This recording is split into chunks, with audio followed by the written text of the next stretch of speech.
Kondisi bek Roma Evan Dika tetap stabil, demikian laporan terbaru ANSA. Menurut kantor berita Italia, pemain berusia 24 tahun, yang sedang dalam masa pemulihan di rumah sakit di Udine, menjalani malam yang baik dan dalam semangat yang baik setelah episode kemarin yang terjadi saat Udinese Roma. Informasi lebih lanjut diperkirakan akan menyusul nanti karena Dika kemungkinan akan keluar dari rumah sakit sore ini. Manajemen Organisasi Kesehatan Pusat Universitas Friuli telah mengumumkan bahwa penyebaran buletin medis tidak akan dilakukan, dan akan dikelola langsung oleh AS Roma. Dalam beberapa jam ke depan akan ada update kemungkinan kembalinya pesepak bola tersebut ke ibu kota.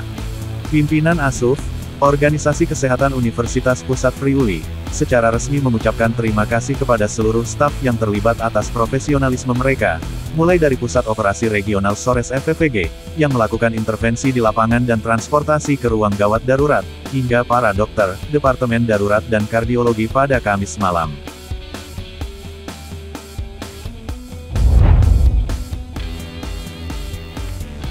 Roma masih sok pasca tumbangnya Evan Dika di lapangan tadi malam saat laga melawan Udinese. Pertandingan dihentikan pada babak kedua karena bek Pantai Gading itu terlihat memegangi dada dan terjatuh ke tanah. Kedua tim sepakat untuk tidak bermain karena kondisi Dika tampak serius dan para pemain harus ditandu keluar lapangan. Dengan kondisi Dika yang kini sudah dianggap stabil, Roma mungkin bisa memikirkan untuk melanjutkan pertandingan melawan Udinese dalam beberapa minggu mendatang. Namun, masih belum ada tanggal baru yang terlihat. Menurut La Gazzetta dello Sport, keputusan akan diambil hanya setelah leg kedua perempat final Liga Eropa pada Kamis malam. Hasil pertandingan ini akan menentukan jadwal Udinese Roma. Setelah diputuskan, pertandingan akan dimulai kembali dalam kondisi terhenti, pada menit ke-71 dengan formasi yang sama persis.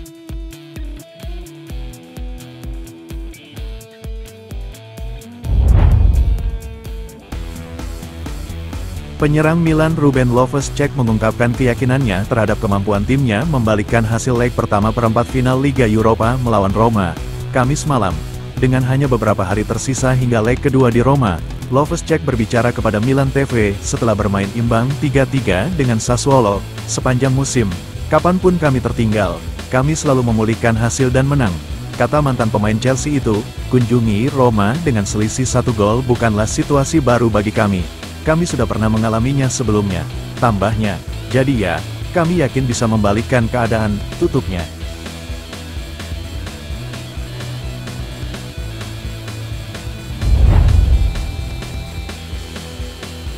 Penyerang Milan Noah Okafor terdengar percaya diri dengan prediksinya tentang leg kedua perempat final Liga Eropa melawan Roma pada Kamis malam.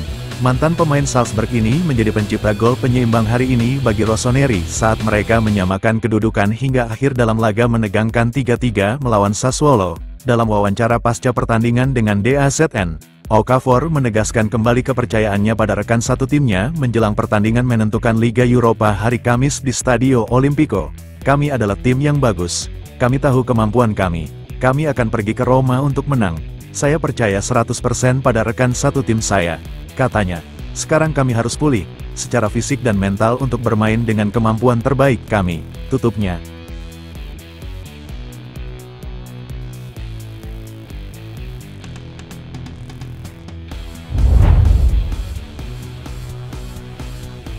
Timnas Qatar U23 vs Timnas Indonesia U23 di Piala Asia U23 2024 digelar malam ini. Informasi link live streaming laga itu bisa dilihat di sini. Qatar vs Indonesia akan digelar di Stadion Jassim bin Hamad. Laga itu berlangsung, Senin tanggal 15 April tahun 2024 pukul 22.30 waktu Indonesia Barat. Indonesia bakal mendapat dukungan besar saat berlaga di Qatar. WNI yang tergabung dalam Ultras Garuda Qatar UGQ, sudah bersiap 4.000 orang untuk memberi dukungan langsung ke stadion. Kendati sebagai debutan, Indonesia diisi oleh pemain-pemain berpengalaman. Ada lebih 10 pemain tim Merah Putih yang sudah berlaga di Piala Asia level senior. Hernando Ari, Rizky Ridho, Ramadan Sananta, Pratama Arhan, Witan Sulaiman, Ivar Jenner, dan Rafael Struijk merupakan deretannya. Indonesia mengejar mimpi untuk bisa berlaga di Olimpiade 2024. Target itu diucapkan oleh pelatih Garuda Muda, Shin Tae-yong. Untuk laga pertama, Shin Tae-yong mewaspadai Qatar. Jelas Qatar adalah tuan rumah. Dan seperti yang Anda katakan, ini tidak akan mudah. Tim Qatar dari tahun 2019 mereka mendapatkan trofi juara beruntun. Jadi mungkin timnas U23 Qatar juga tim yang bagus, kata dia dalam sesi jumpa pewarta.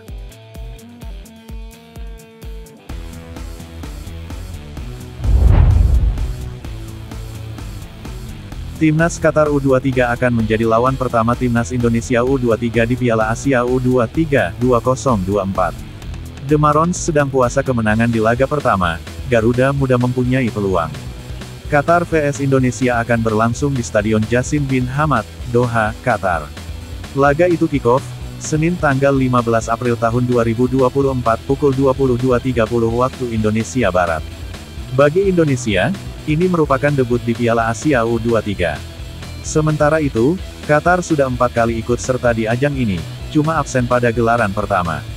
Dalam 4 pertandingan pertama fase grup sebelumnya, Qatar membukukan 2 kemenangan dan 2 hasil imbang. Tapi, mereka sudah tidak menang dalam 2 pertandingan pertama terbaru. Qatar memetik kemenangan 3-1 atas China dalam debutnya di Piala Asia U23 2026. Setelah itu, Qatar kembali menang 1-0 saat bermain dengan Uzbekistan pada Piala Asia U23 2018. Dalam 2 edisi terakhir di Piala Asia U23 2020 dan 2022, Qatar hanya menuai hasil imbang. Qatar bermain 2-2 dengan Suriah dan imbang 1-1 dengan Iran. Qatar juga tak mampu lolos grup dalam 2 edisi di fase grup Piala Asia U23. Sejauh ini, pencapaian terbaik Qatar saat finish keempat pada Piala Asia U23 2016 dan menempati posisi ketiga pada 2018.